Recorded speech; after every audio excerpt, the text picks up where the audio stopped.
The stadium is silent in your mind, but the roar is deafening in your reality. Imagine standing in the tunnel at Wembley. 80,000 people are screaming your name, your heart is drumming against your ribs like a trapped bird, and for a fleeting second, you realize that your entire identity is held together by a single touch of a ball.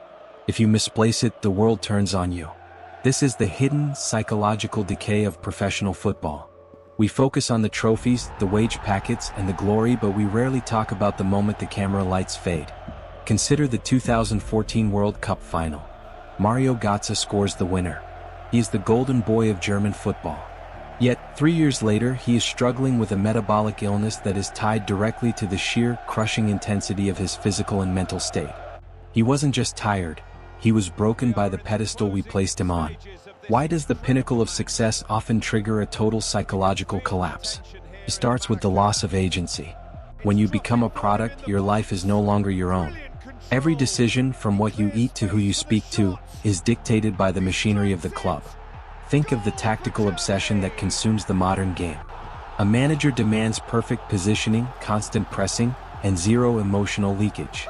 If a player shows doubt during an 89th minute tactical breakdown, he is benched, analyzed, and criticized by millions on social media.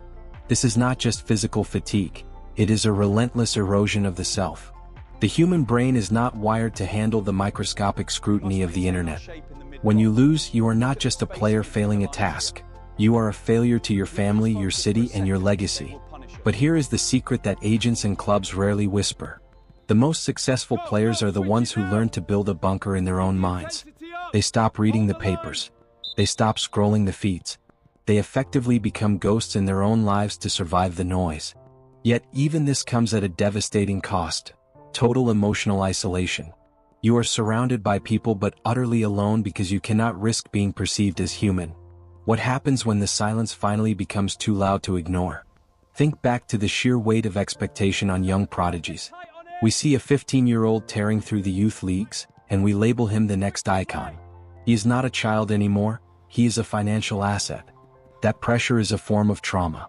We treat these players as invincible, but they are fragile human beings caught in a high-stakes, ruthless corporate machine. The question is not why they fail, but how any of them manage to stay sane at all. Does the structure of modern football actually require a level of dissociation that borderlines on the unhealthy? Perhaps that is the dark truth we ignore. When the whistle blows, the machine keeps grinding regardless of who is standing on the pitch. If you were a star athlete, would you choose the massive salary and the inevitable mental struggle, or would you walk away from the fame to preserve your sanity? What do you think is the single most toxic aspect of modern football culture that prevents players from being honest about their mental health struggles?